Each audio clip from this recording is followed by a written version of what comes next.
अस्सलाम वालेकुम प्यारे बच्चों। 10 सितंबर का दिन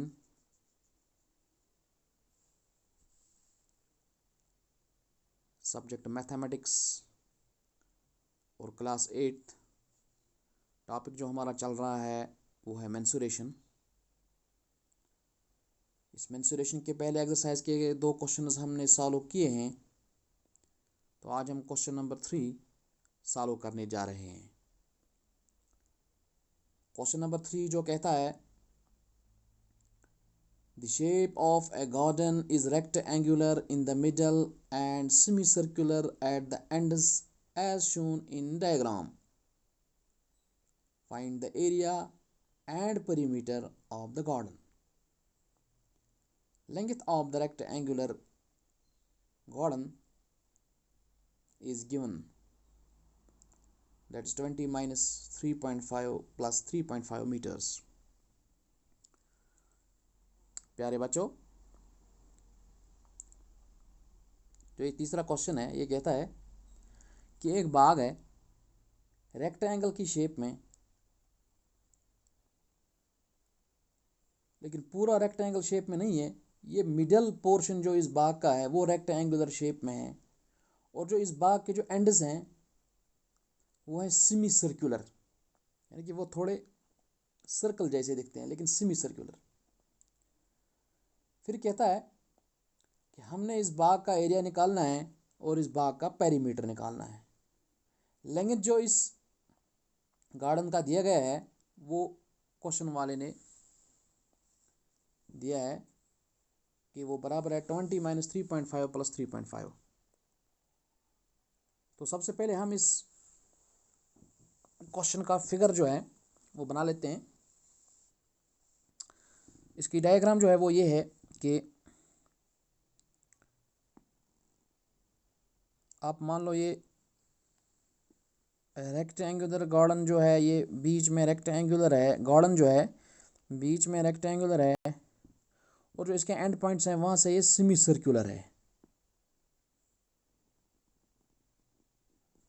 ठीक है ना, यहाँ से भी सेमी सर्कुलर और यहाँ से भी सेमी सर्कुलर। और ये भी दिया गया है जो ये नीचे वाला पोर्शन है इसका, इसकी लेंथ जो है वो है 20 मीटर, और यहाँ से इसकी जो ब्रेड्थ है वो है 7 मीटर। ये डायग्राम हमें दिया गया है, ये शेप है इस गार्डन का। ठीक है ना, क्वेश्चन नंबर 3 है ये, पहली एक्सरसाइज का, जो कि इस मेंसुरेशन चैप्टर है, इसकी पहली एक्सरसाइज का क्वेश्चन नंबर 3। देखो हम इसका सॉल्यूशन कैसे स्टार्ट करेंगे। हम लिखेंगे length of rectangular garden is, या हम सीधा लिखेंगे कि length of this rectangular garden is as. हम लिखेंगे length of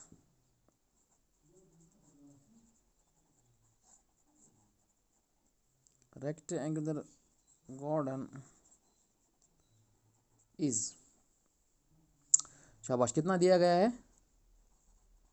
20 metre minus 3.5 plus 3.5। इसको थोड़ा सा हम हल करेंगे, ठीक है ना।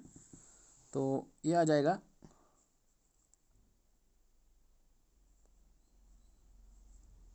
शाबाश 20 माइनस 3.5 और 3.5 को ऐड करो, क्या आ जाएगा 7। तो 20 में से 7 आप सब्ट्रैक्ट करो, वहाँ हमें 13 मिलेगा। तो लेंगे तो रेक्टेंगल गार्डन इज 13 मीटर। अब हम निकालेंगे जो ये इसके सेमी सर्कुलर पार्ट्स हैं, एक एंड से भी और दूसरे एंड से भी, हम इनका सर्कमफ्रेंस निकालेंगे। शाबाश, सर्कमफ्रेंस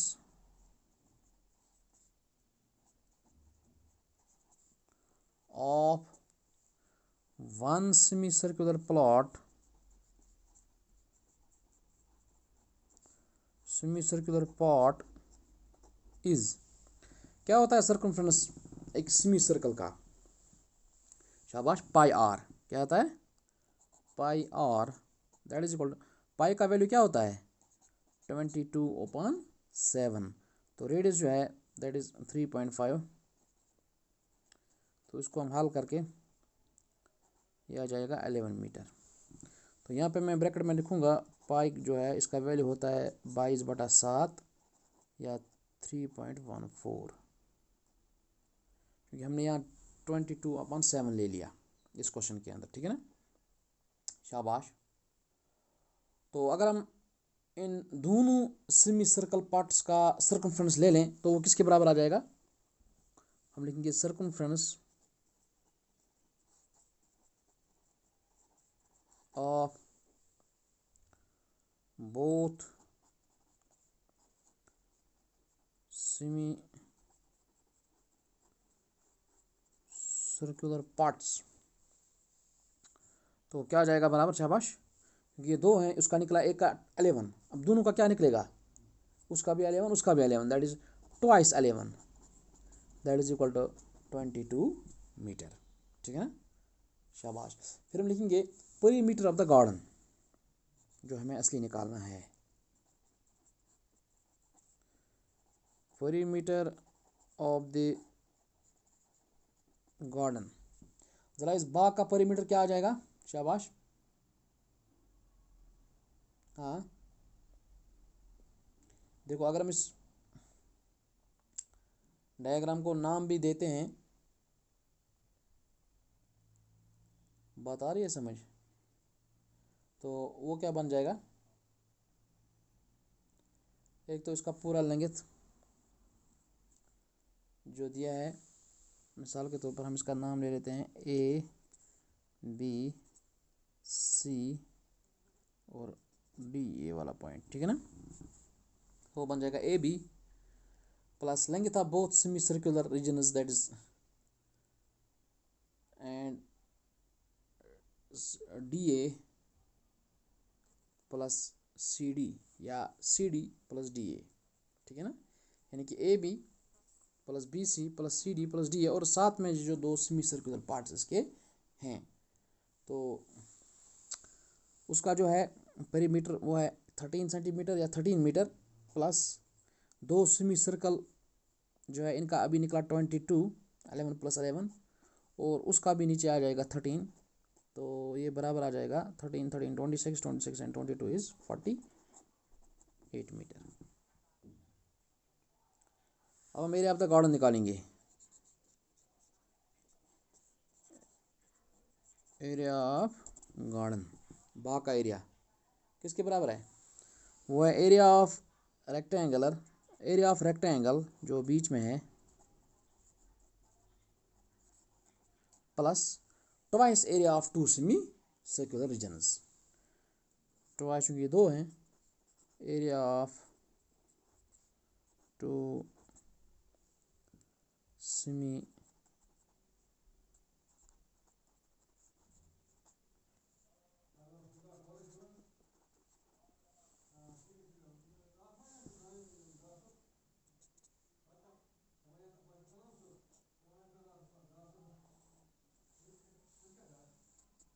सबसे पहले एरिया ऑफ रेक्टेंगल वो क्या आ जाएगा, length multiply breadth that is 13 multiply 7 plus twice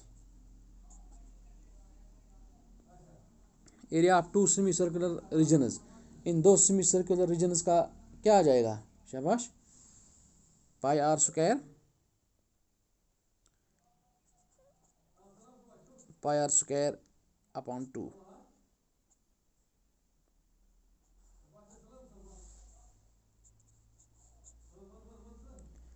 तो 13 को 7 के साथ 91 मल्टी प्लस पाई का वैल्यू 22/7, रेडियस है 3.5 आर स्क्वायर, यानी कि मल्टीप्लाई 3.5 मल्टीप्लाई 1/2, तो this 2 and 2 will cut, so what we get here the result, it is 91 plus when we solve it comes 38.5, ठीक है ना, बार से मीटर स्क्वायर। अब इसको थोड़ा सा हम ऐड करेंगे 91 और 38.5 को, दैट इज़ 129.5 मीटर स्क्वायर। तो ये रहा हमारा इस बागीचे का एरिया। तो this was the perimeter and the area, ठीक है ना, ये था आपका क्वेश्चन। अब इसका क्वेश्चन नंबर 4, क्वेश्चन नंबर 4 जो है आप अपनी टेक्स्ट बुक को देख सकते हैं। क्वेश्चन नंबर 4 कहता है कि flooring tile has the shape of a parallelogram whose base is 24 centimeter and corresponding height is 10 centimeter. How many such tiles are required to cover a floor of area 1080 meter square? यानी कि एक floor का tile है, उसकी shape parallelogram जैसी है। एक tile का बेस जो है वो है 24 सेंटीमीटर और उसकी हाइट जो है वो है 10 सेंटीमीटर। ये कहता है हमें कितने टाइल्स चाहिए एक फ्लोर को कवर करने में, और जिस फ्लोर का एरिया है 1080 मीटर स्क्वायर। ये हमारा क्वेश्चन है, यानी कि कितने टाइल्स हमें ज़रूरत है। हम इसका सॉल्यूशन कैसे लिखेंगे? हम इसका सॉल्यूशन जो है वो स्टार्ट करेंगे ऐसे, हम लिखेंगे एरिया ऑफ ए पैरेललोग्राम, जो कि हम जानते हैं वो है base multiply height. Area of a parallelogram equal to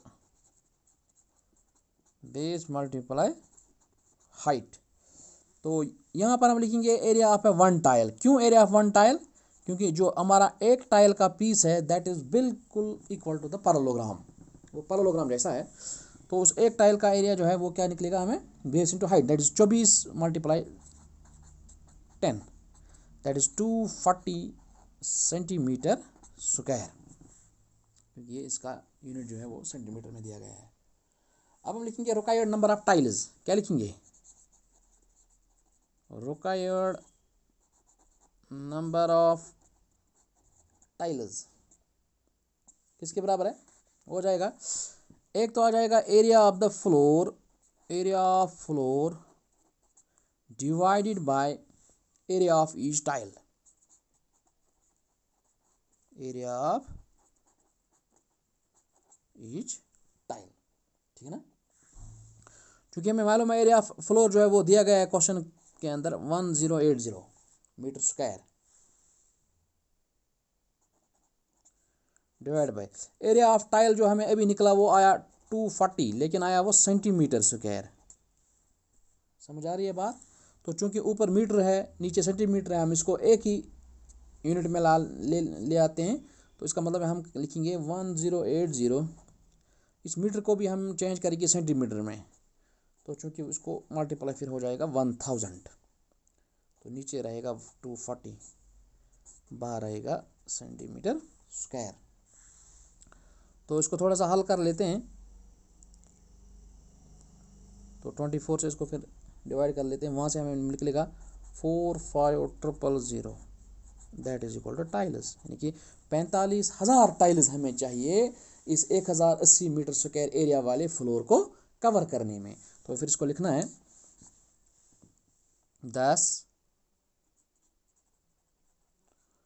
45,000